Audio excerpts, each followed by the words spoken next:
प्यारे बच्चों, जो पिछला हमारा टेंस रहा था वो था इंटेरोगेटिव सेंटेंस। तो इसमें मैंने आपको होमवर्क दिया था। तो ये जो होमवर्क था आप लोगों ने बहुत ही कम बच्चों ने दिखाया है। तो आज मैं आपको ये होमवर्क जो है वो करवा के बताऊंगा कैसे करने हैं, और आपने ये कॉपी में नोट कर देने। क्या तुम सोते हो? क्या तुम सोते हो? तुम यहाँ पर क्या है? सब्जेक्ट है। तो सब्जेक्ट हमारा क्या है? प्लूरल है, इसलिए डू अथवा डज में क्या लगेगा हमारे पास? सब्जेक्ट से पहले डू का प्रयोग होगा। क्या मोहन फुटबॉल खेलता है? क्या मोहन फुटबॉल खेलता है? मोहन सब्जेक्ट है इसमें, ठीक है, ये सिंगुलर है। तो इस तब हमारा क्या लगेगा? पहले सब्जेक्ट से पहले does Mohan, does Mohan play, ये verb, play played played verb की फर्स्ट फॉर्म का प्रयोग होगा। Does Mohan play football, sign of interrogation. जब भी नाम आता है तो बीच में भी आपने कैपिटल लेटर लगाना है, ये ध्यान रखें। थर्ड वन, क्या वे गाना गाते हैं? क्या वे गाना गाते हैं? बे सब्जेक्ट, ठीक है। तो ये क्या है? थर्ड पर्सन प्लूरल है इसमें। तो सब्जेक्ट से पहले क्या लगेगा हमारा? डू का प्रयोग होगा। डू दे सिंग, वर्ब की फर्स्ट फॉर्म है सिंग सैंग संग, सिंग अ सॉन्ग। क्या वे गाना गाते हैं? Sign of interrogation. नेक्स्ट है, क्या बच्चे शोर करते हैं? क्या बच्चे शोर करते हैं? तो इसमें क्या है? क्या बच्चे शोर करते हैं? बच्चे आए प्लूरल में, ठीक है। तो क्या लगेगा? डू अथवा डज में डू का प्रयोग। Do children make a noise, करना, make a noise, make a noise, make made made, verb की पहली फॉर्म है, समझिए।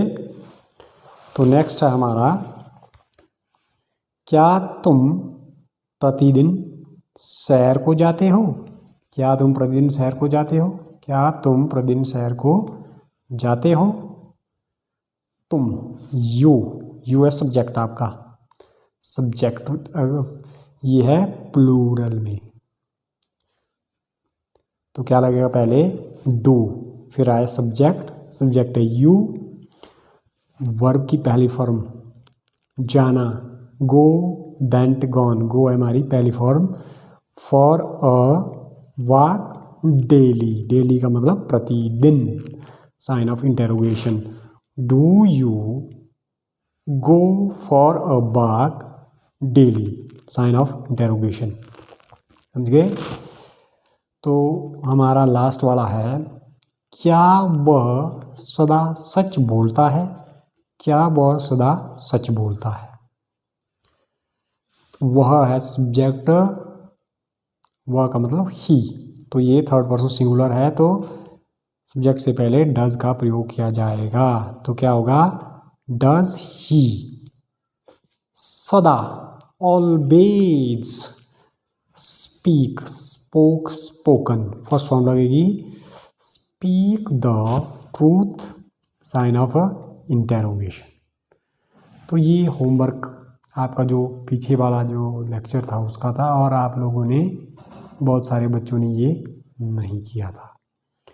तो आशा करता हूँ कि आप लोग सभी घर में कुशल मंगल होंगे और घर का कार्य भी कर रहे होंगे, और साथ में जो क्लासेस हमारी अभी स्टार्ट हो रही हैं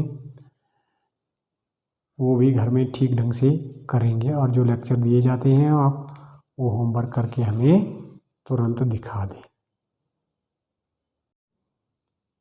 प्यारे बच्चों, नमस्कार। आज हम जो हमारी टेंस की जो कड़ी चली हुई है इसको ही आगे बढ़ाते हैं। तो जैसा कि हम लोगों ने प्रेजेंट इंडेफिनिट के जो 3 टेंस किए थे, अफर्मेटिव, नेगेटिव, इंटेरोगेटिव, तो कई बच्चों ने होमवर्क अच्छे से किया है, कुछ बच्चे नहीं कर रहे हैं। तो आशा करता हूँ कि आप सभी ये जो वीडियोज़ में डाल रहा हूँ इन्हें ध्यान से पढ़ेंगे और होमवर्क करेंगे। तो चलिए स्टार्ट करते हैं। तो आज का हमारा जो टेंस है वो है चौथा प्रेजेंट इंडेफिनिट का नेगेटिव इंटेरोगेटिव सेंटेंस। तो बार बार बताने की ज़रूरत नहीं होनी चाहिए कि जो प्रेजेंट इंडेफिनिट की पहचान क्या होती है। जैसे कि आपको पता है जिन वाक्यों के अंत में ता है, ती है, ते है, हूँ, हैं, वे वाक्य प्रेजेंट इंडेफिनिट के होते हैं। तो इसमें जो रूल्स है हमारा डू और does plus subject plus not plus first form of the verb plus object. तो आपको पता होगा कि डू का प्रयोग आई तथा प्लूरल सब्जेक्ट के साथ होता है और डज का थर्ड पर्सन सिंगुलर नंबर के साथ होता है। और इसमें ध्यान देने योग्य बात है कि इसमें इंटेरोगेटिव की तरह ही डू और डज का प्रयोग पहले सब्जेक्ट से पहले किया जाता है और सब्जेक्ट के बाद नॉट का प्रयोग किया जाता है। इसमें वर्ब की पहली फॉर्म का प्रयोग किया जाता है। देखिए बच्चों, तो जो हमारा पहला जो वाक्य है, क्या वह हॉकी नहीं खेलता है, क्या वह हॉकी नहीं खेलता है, इसमें वह सब्जेक्ट है, जो वर्ब है हमारी खेलना। Does he not play hockey. Next, क्या आप मुझे पसंद नहीं करते हो, क्या आप सेकंड पर्सन प्लूरल है। Do you not like me. Third one है क्या बे नहीं तैरते हो, क्या बे है थर्ड पर्सन प्लूरल, तो हेल्पिंग वर्ब क्या लगेगा, सब्जेक्ट से पहले डू, उसके बाद सब्जेक्ट, फिर नॉट, स्विम, स्विम है वर्ब की फर्स्ट फॉर्म, तैरना, do they not swim. Fourth है क्या वह झूठ नहीं बोलता है, वह है ही, थर्ड पर्सन सिंगुलर, तो सब्जेक्ट से पहले क्या लगेगा, डू अथवा डज, यहाँ पर लगेगा बच्चों does. Does helping verb, he subject, not. Negative में टेल वर्ब की first form, a lie, tell, told. Does he not tell a lie. Fifth one, क्या वह कठिन परिश्रम नहीं करता है, वह, फिर से आपने सबसे पहले आपने क्या देखना, सब्जेक्ट सिंगुलर है या प्लूरल, सिंगुलर हो तो क्या लगेगा, हेल्पिंग वर्ब डज का प्रयोग, does subject he, not work hard, कठिन परिश्रम, क्या वह कठिन परिश्रम नहीं करता है, does he not work hard. Sign of interrogation लगाना ना भूलें क्योंकि साइन ऑफ इंटरोगेशन बहुत ही ज़रूरी है।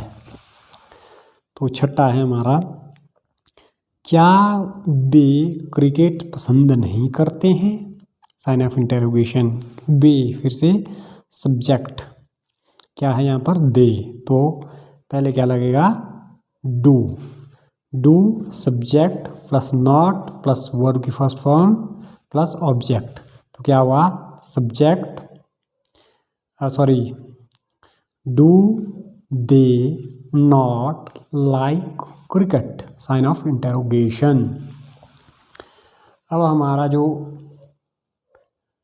सेवंथ है, क्या तुम आराम नहीं करते हो, क्या तुम क्या है, सेकंड पर्सन, ठीक है, ये प्लूरल में ही गिना जाएगा, तो क्या आएगा, do you not take rest?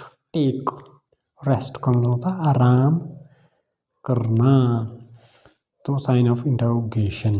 तो बच्चों जैसा कि मैंने आपको बताया, सबसे पहले आपको क्या आना चाहिए, ये रूल आना चाहिए नेगेटिव इंटरोगेटिव का, डू अथवा does plus subject plus not plus first form of the verb plus object और साइन ऑफ इंटरोगेशन। तो इसके बाद आपको यहाँ पर आइडेंटिफाई करना है कि सब्जेक्ट कौन सा है, सिंगुलर है या प्लूरल है। यदि सिंगुलर होगा तो डज का प्रयोग होगा, यदि प्लूरल होगा तो डू का प्रयोग होगा। तो मुझे आशा है कि आप ये जो टेंस में करवा रहा हूँ इनको ध्यान से पढ़ेंगे और अपनी कॉपी में भी लिखेंगे। तो आगे हमारा जो होमवर्क रहेगा वो इस तरह है। आज का जो होमवर्क रहेगा ध्यान से देखना और लिखना है, आपने बना के मुझे बता देने हैं। क्या तुम नहीं सोते हो? साइन ऑफ इंटरोगेशन, क्या तुम। सेकंड वन, क्या मोहन फुटबॉल नहीं खेलता है? तीसरा, क्या वे गाना नहीं गाते हैं? चौथा, क्या बच्चे शोर नहीं करते हैं? पांचवा था ये, चौथा था ये, क्या बच्चे शोर नहीं करते हैं? लास्ट है हमारा पांचवा, क्या तुम प्रतिदिन सैर को नहीं जाते हो? सिंपल से ये जो वाक्य दिए हैं मैंने, आपने इनको ध्यान से बनाना है और मुझे भेजना है होमवर्क करके। ठीक है बच्चों, धन्यवाद।